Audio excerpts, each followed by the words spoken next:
नाचणी खाणे शरीराला किती फायदेशीर असते ते सर्वांनाच माहीत आहे.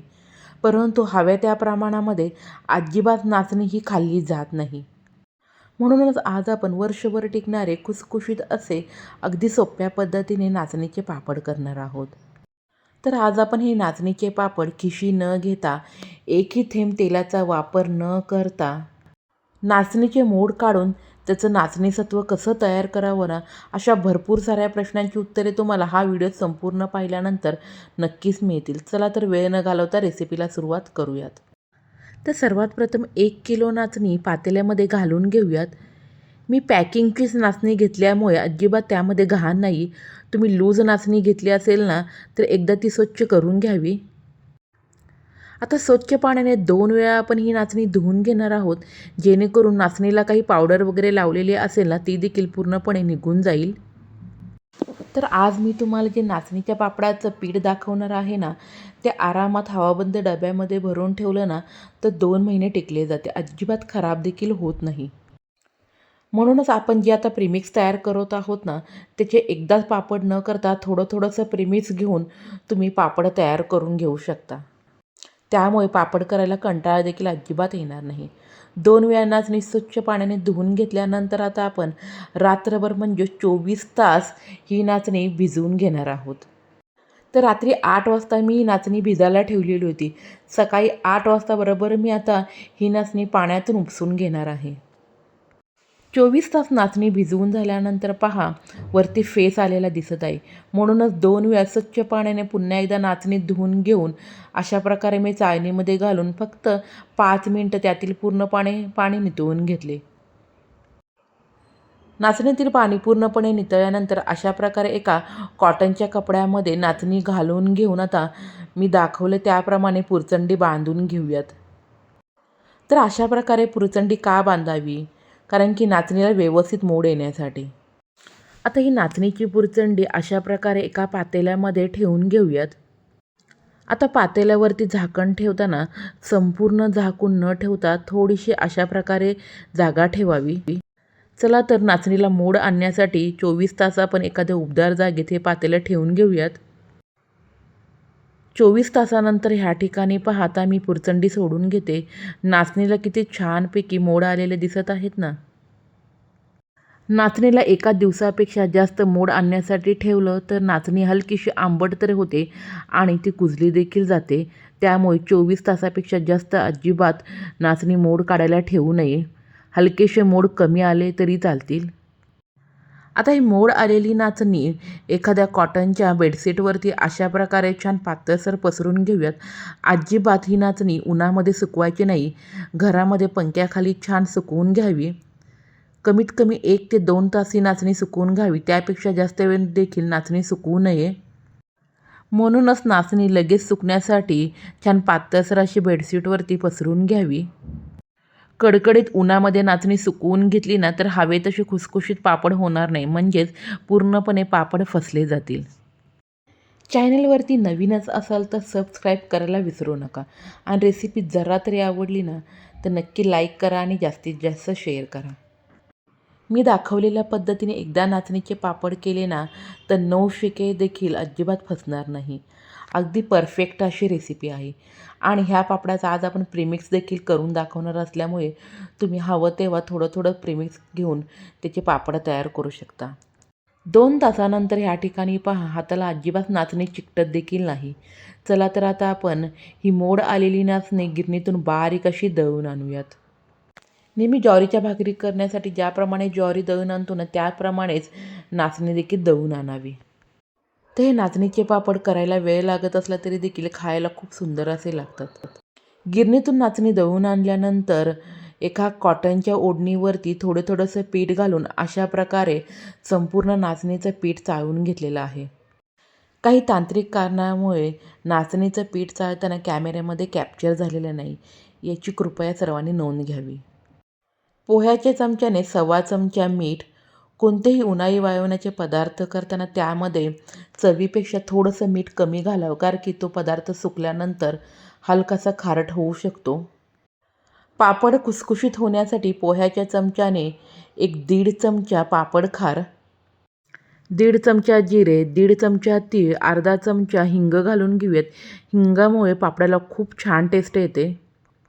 सर्व जिन्नस घालून झाल्यानंतर व्यवस्थित मिक्स करून घेऊयात. अगोदरच प्रीमिक्स करताना आपण पापड खार घातला तरी देखील तुम्ही 2 महिन्यात कधीही पापड केले तरी देखील छान खुसखुशीत होतील. अजिबात ते कडक होणार नाहीत. आता ह्या तयार झालेल्या प्रीमिक्सपासून तुम्ही थोडंसं प्रीमिक्स घेऊन हवे तेव्हा थोडे पापड करू शकता. आता काही महिलांना वाटेल कडकडीत ऊन आमच्याकडे अजिबात येत नाही, तर हे पापड कसे करायचे? तर अजिबात हे पापड करण्यासाठी कडकडीत उन्हाची गरज नाही. सावलीमध्ये देखील घरामध्ये छानपैकी पापड कडकडीत सुकले जातात आणि वर्षभर देखील टिकतात. अजिबात ते खराब देखील होत नाहीत. तर ते कसं मी तुम्हाला पुढे सांगते. सर्व जिन्नस व्यवस्थित मिक्स झाल्यानंतर संपूर्ण पिठाचे पापड न करता मी फक्त एका पातेल्यामध्ये हलकंसं दाबून घेऊन अशा प्रकारे हे नाचणी पापडाचं पीठ काढून घेतलेलं आहे आणि उरलेलं पापडाचं प्रीमिक्स मी हवाबंद भरणीमध्ये भरून ठेवून नंतर पापड करणार आहे. चला तर आता आपण जे एक पातेलं पीठ घेतलेलं आहे ना, ते एका भांड्यामध्ये घालून घेऊयात.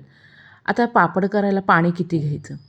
ज्या भांड्याने पीठ घेतलं ना, त्याच भांड्याने आपण पाणी घेणार आहोत. तर ह्या ठिकाणी मी एक पातेलं पीठ घेतलं, म्हणूनच त्याच पातेल्याने अर्धा पातेलं पाणी घेतलेलं आहे.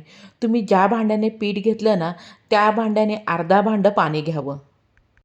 पाण्यामध्ये पाव चमचा डिंक घालून पाण्याला छानपैकी उकळी काढून घेऊयात.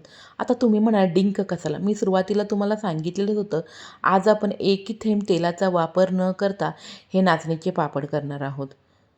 डिंक घातल्यामुळे पिठाला छान चिकटपणा देखील येतो आणि पापडाला अजिबात तडे जात नाही. पाणी उकळल्यानंतर थोडंसं पिठामध्ये घालून अशा प्रकारे बेलण्याने छानपैकी ते घोटून घ्यावं. काही जण पाण्याला उकळी आल्यानंतर लगेच त्यामध्ये पीठ टाकतात, त्यामुळे निम्मं पीठ हे पातेल्यालाच लागतं.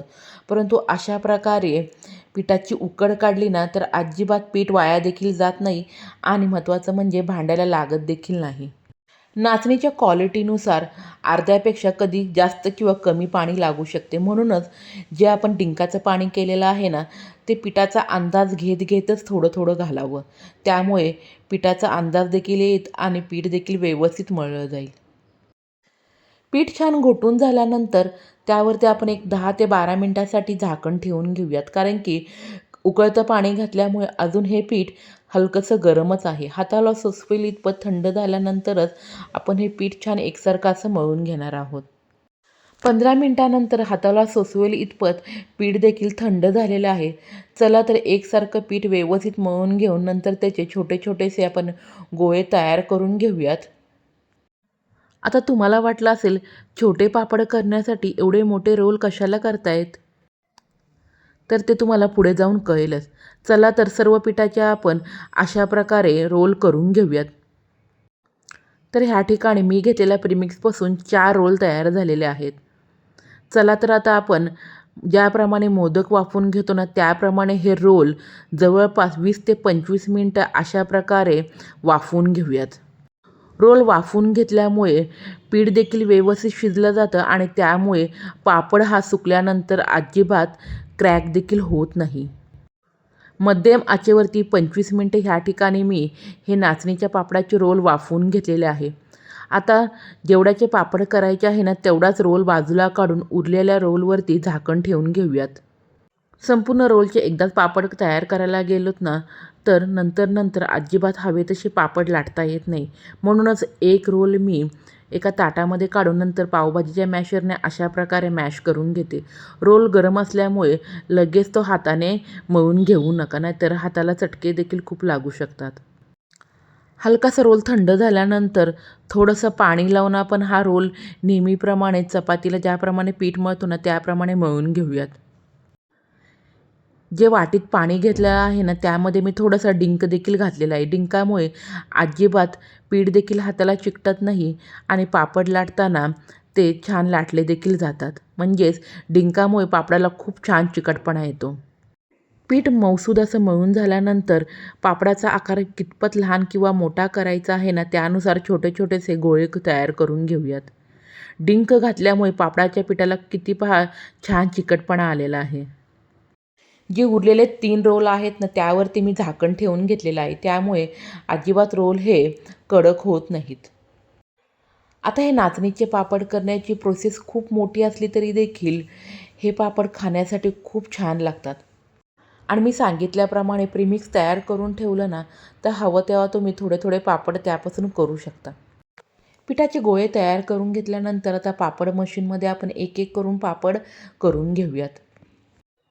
पीठ मळताना डिंकाचं पाणी वापरल्यामुळे अजिबात पापड लाटताना तेलाची देखील आवश्यकता भासत नाही. पापड मशीन नसेल ना तर प्लॅस्टिकच्या कागदावरती एक गोळा ठेवून नंतर त्यावरती दुसरा प्लॅस्टिकचा कागद ठेवावा आणि नंतर वरून बेलण्याच्या साहाय्याने पापड तुम्ही लाटून घेतला तरी चालेल. किंवा पापड लाटायचा नसेल ना, प्लॅस्टिकच्या कागदावरती गोळा ठेवून नंतर दुसरा प्लॅस्टिकचा कागद ठेवावा आणि एखादी प्लेट घेऊन त्या प्लेटच्या साहाय्याने जोर लावून तरी देखील तुम्ही पापड छान गोलाकार करून घेऊ शकता. आता ज्या पद्धतीने तुम्हाला पापड करणं सोपं जातं ना त्या पद्धतीने हा पापड लाटून घेऊ शकता. माझ्याकडे मशीन असल्यामुळे मी अशा प्रकारे पापड मशीनवरच करून घेतलेले आहे. आता मी दाखवलं आहे ना त्याप्रमाणे प्लॅस्टिकच्या कागदावरती एक एक पापड आपण घालून घेऊयात. अलगदपणे हा प्लॅस्टिकच्या कागदापासून पापड निघत आहे, अजिबात तो चिकटत देखील नाही. एक एक करून प्लॅस्टिकच्या कागदावरती पापड घालून घेतल्यानंतर पंख्याखालीच मी 1 दिवस हे पापड सुकवून घेणार आहे आणि दुसऱ्या दिवशी हलक्याशा उन्हामध्ये देखील हे पापड तुम्ही सुकवून घेऊ शकता. आणि कडकडीत उन्हाची सोय असेल ना तर फक्त 1 ते 2 तास तुम्ही हे पापड कडकडीत उन्हामध्ये देखील सुकवून घेतले तरी चालेल. तर अशा प्रकारे मी 1 दिवस घरामध्ये म्हणजे फॅनखाली सुकवून घेतले आणि दुसऱ्या दिवशी हलक्याशा उन्हामध्ये मी हे पापड छानपैकी सुकवले. कोणतेही पापड तळताना तेल छान कडकडीत असायला हवं, त्यामुळे पापड देखील छान एकसारखा असा फुलला जातो. तर अशा प्रकारे ह्या ठिकाणी पहा आपले दुप्पट चौपट असे पापड छान फुललेले आहेत ना.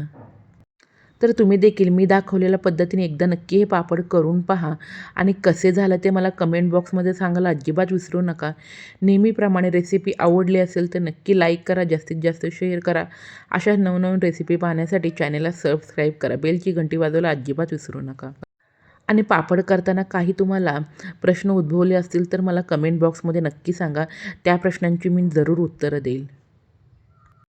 अशा भरपूर साऱ्या आपण उन्हाळी वाळवण रेसिपी पाहणार आहोत, त्यासाठी चॅनलला नक्की सबस्क्राईब करूयात. चला भेटूया नवीन व्हिडिओत.